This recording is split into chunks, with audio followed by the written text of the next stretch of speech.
Guys, it's August the 9th of 2024 and that's the beautiful pauca bird singing there, and I'm in the Amazon region of Peru. I wanted to talk about the Virgin of Copacabana and the Aymaras that lived there before the Incas, and we don't know how long the Aymaras lived there. We don't have any secure evidence of the peoples that went before that, but it's possible that the Aymaras were also part of the culture in Tiwanaku.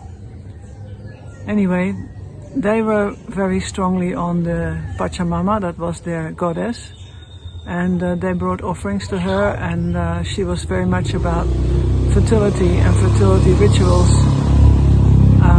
As we can imagine, that for people who were completely dependent on the land and on their lives in connection with nature would be very strong on fertility.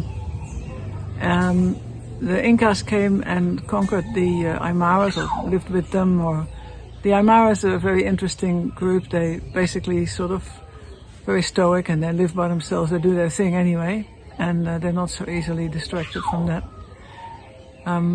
So yes, then the Incas came and dominated them for a few hundred years. And then in 1538, Francisco Pizarro conquered the Inca there in Lake Titicaca. And after that he went down south to La Paz and Santa Cruz. So after Pizarro came there, he started to enforce he came with missionaries, and they started to enforce the religion of the man on the cross, which many Aymaras definitely couldn't relate to. The Incas were worshipping the sun, while the Aymaras were worshipping the Pachamama.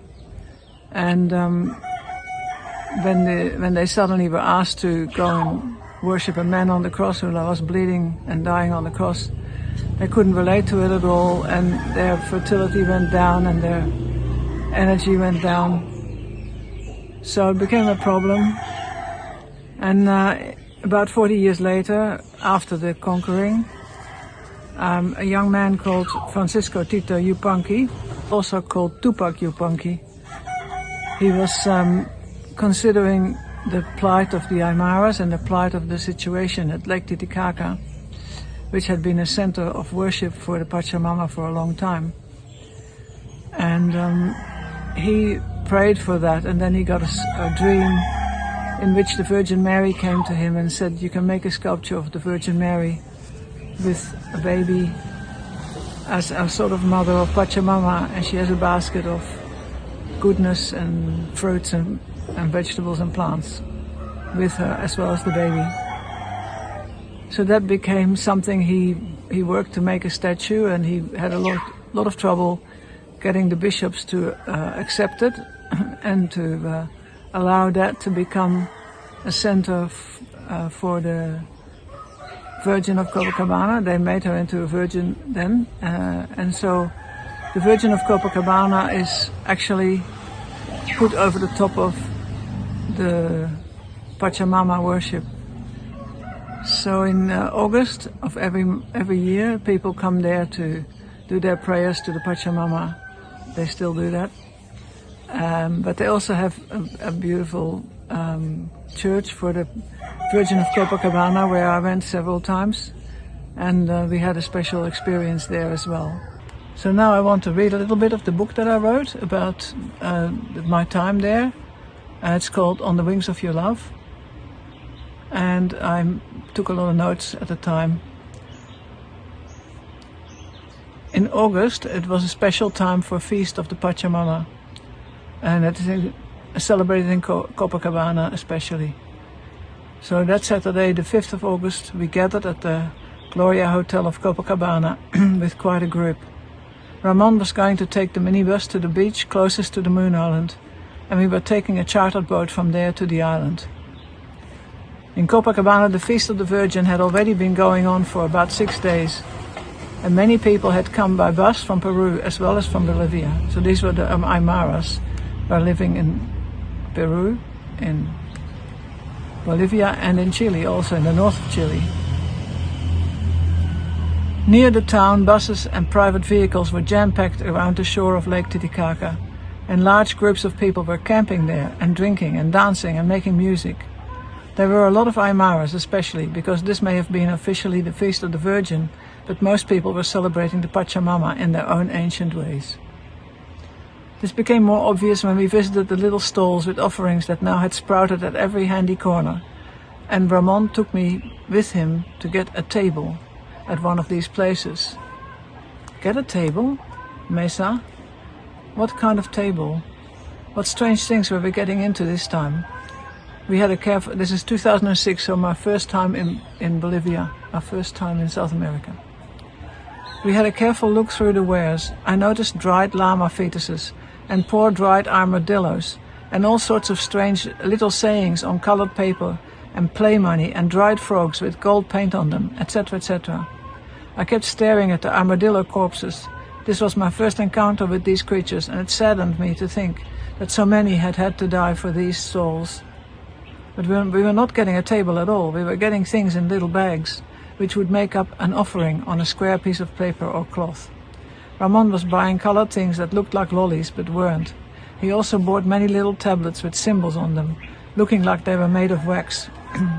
Ramon wanted my opinion. What sort of symbols were the best to take? He wanted a bit of everything, especially moons and suns and stars. We were going to have a sacred fire in the temple of the Mother on the Moon Island, and these little things were going to be a part of the ceremony. So that was an ancient site which was used a long time ago, and it had to do with the Pachamama and the virgins of the Moon Island, but also had to do with some astronomy. After a fair bit of choosing, we returned to the hotel with our bags of colored symbols and packed the van.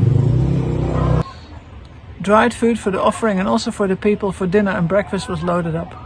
Earlier in the day I had bought a backpack of food to take with us. Some of this was also going to supplement the food of the Margarita and Marca, who were now living on the Moon Island. There were people in Don Ramon's group, Don Pedro's group. Wood for a fire was also loaded in the van, as well as blankets and musical instruments and water. Finally, we got on our way and drove to the beach nearest to the island, where a boat was waiting for us. We crossed the water and carried all the stuff up to the highest point of the island and had some dinner. Some local native women had made us a big pot of soup, and I cooked a stew as well, so everyone ate well.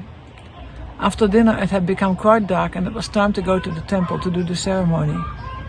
We lugged blankets and some pillows, and Alex had found a foam mattress at the house, which he now carried with him to the site of the temple. Alex was a Shipibo shaman that had come around for that time, and he was invited. He had come to do ayahuasca ceremonies, but he was invited to come to the Pachamama ceremony, so he was part of our group. While the fire was getting set up and the offering being prepared, Alex chose to rest, because it would be a long and cold night. He put the mattress down and I supplemented with my pillow and blankets, and we shared somehow.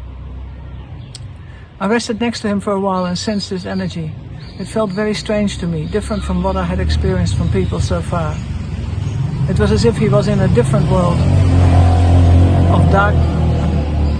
of dark green forest, stagnant, with not much energy flowing around him. He rolled himself in his blanket, covering his face as well, so that he looked and felt like a cocoon. Alex came from the forests in Pucallpa. Come on, time you guys came and joined us. Ramon stood next to us. We got up and took our place in the circle around a nicely burning fire. Some people were making the mesa, or the table, the offering blanket, and much attention and care went into it. We each got to pick a symbol blindly, and when we looked on it, Alex had a symbol for money and I had an image of a snake. I guess that had to do with ayahuasca later on. We followed his instructions, then we sang songs and drummed, while the offering went through some changes and prayers. Alex did a fair bit of flute playing and sang his bewitching Shipibo songs called Icaros. He also sang some general songs in Castellano, which the group knew. Other people also contributed music and we sang for hours. I kept having the feeling that something was nudging me to put my hand into Alex's hand, and after a while of this I gave in and took his hand. He was quite happy to hold mine and excused himself when he needed his hand for the flute playing. We sat there holding hands and getting into a different kind of energy together. It felt like we were in a different place, alone, talking to each other quite seriously, while our bodies sat there by the fire, partaking in the offering and singing. Margarita, who was a Chilena woman, and she was working with fire ceremonies. Margarita was on the opposite side of the circle and was watching us. She seemed to see something, but I didn't know what. Then she got up, carrying herself like the high priestess that she had been in other lives, and made a speech. To my surprise, the speech was about me. My understanding of the language was rudimentary, and she had a very different accent from the others, but with a little translation I grasped this much. Moment. Thank you, Claire, for your courage to come here and to be with us in Bolivia. You have come here on a quest, and this has been difficult for you. But what you have been seeking is here with you. Your time has almost come to find it.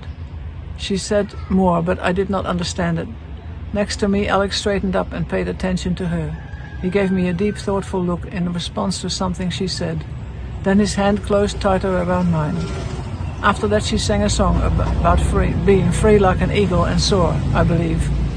In fact, she sang several songs for me. The ceremony now tapered off, and most people got up for a while to stretch their legs and answer to nature's call. I also went off for a little walk, and when I returned to Ramon, he was talking with Alex and Margarita. I listened to them for a while, and then the Chilena again wanted to share something with me, but this time it was without words. She took Alex's hand and my hand and put them together with a blessing, as if she was performing another ceremony. I looked at her in unbelief. Maybe she had taken leave of her senses. Did she not know that Alex was married and had 3 young children? She nodded at us with determination, as if she had finally put things right. We all went back to the circle and sang some more songs. Around midnight, most people left to find accommodation indoors, which was a small house up the hill, which was available for a small sum. About five chose to remain around the fire, and I was one of them, partly because I did not have any money left after buying a lot of the food for the group. The 3/4 moon that had lit up the island with bright light till then set around that time. Alex pulled the mattress closer to the fire and we shared again. He was feeling the cold more, because he came from a very warm place. And I let him face the fire while I tried to rest against his back. But the floor of the complex sloped a little down towards the middle of the open, ruined space, and I kept sliding off the bed. I did not seem to be able to keep the blankets on my legs, and after a while I decided to get up and walk and keep feeding the last bits of the wood to the fire. Only one of the men had come well equipped with a sleeping bag. The others just curled up more and more as the cold crept up around us. Even as I stood by the fire, I could still see my breath. It's very cold up there. I walked around for a little and watched the stars blink. Tall snow-capped mountains loomed behind the smooth expanse of the lake, softly lit up in the starlight. Now the moon had set, a more mysterious light lingered in the temple complex. Unseen impressions and unheard voices seemed to close in around me, while I stood as close to the fire as I could.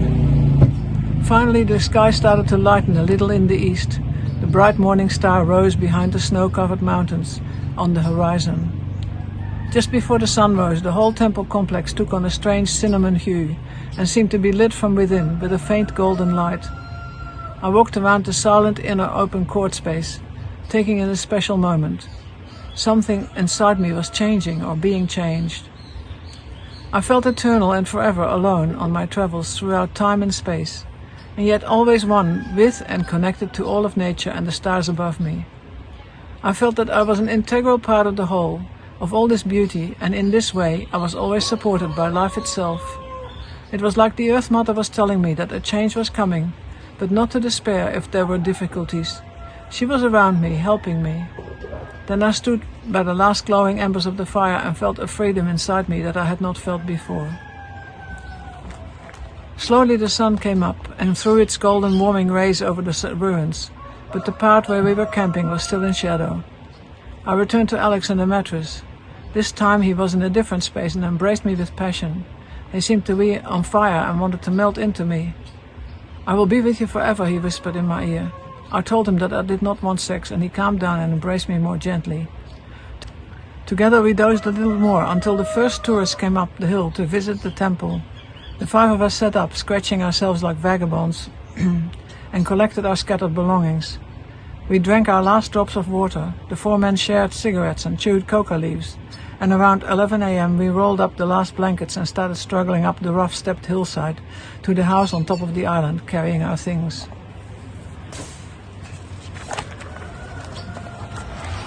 But something had happened in the temple, something had shifted inside us. We just could not let go of each other, Alex and me. And every few steps we sat down to melt into each other anyway. Sex or no sex, the same thing continued for the rest of the day, and Alex's English friend had taken a shine to the Peruvian girl that had been Edwin's companion. Our friend Karam, who lived on the island of the sun, had wanted to take Alex and his English friend to his house, but everything conspired against him getting his wish.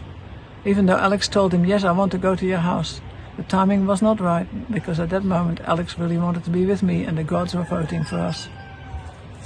So I leave it here for that. So I want to hereby finish the video by underlining that I felt a special energy there. It was related to the fertility cults of the old ages, and it also had to do with my dream before I even went to South America for the first time, where I dreamt of meeting a person which actually ended up being Alex. It was perfectly indicated. I only noticed it later that this is how it was. So it was very karmic connection from Lemuria. And that was part of the reason why I was brought there to that area to recapture my past life energies and some of my past life gifts in working with shamanic energies. So very grateful about all that, and wishing everyone to feel love in their life and to be feeling the love of Mother Nature and the love of Father God. I see Father God as father and mother, because God doesn't really have sex. He is just a beautiful being of energy, of creation. In our 3-day world, everything is male and female, so we have this interplay, which then leads to the procreation, and it is all on all levels of our beautiful planet. And that's some of the magic. Okay, God bless, and have a wonderful day. Don't forget to like and subscribe, leave a comment. Thank you, bye-bye.